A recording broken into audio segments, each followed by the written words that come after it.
One of 7 things to instantly improve your teamwork. Today, the Get It Done session. I am sure you know this situation. We spend a lot of time sitting around a table in meetings or in Zoom meetings in front of our screens, discussing about things and improving things in theory.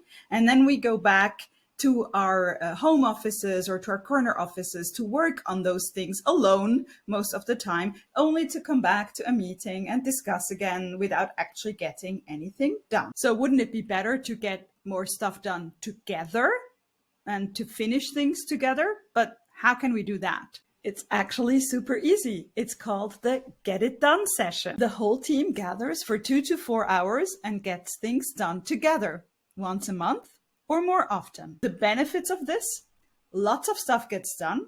The team is feeling like a team. Everyone learns from each other and transfers skills. This replaces many meetings and it's fun. So what are you waiting for? Go plan your next Get It Done session. Have fun. See you next time. Bye.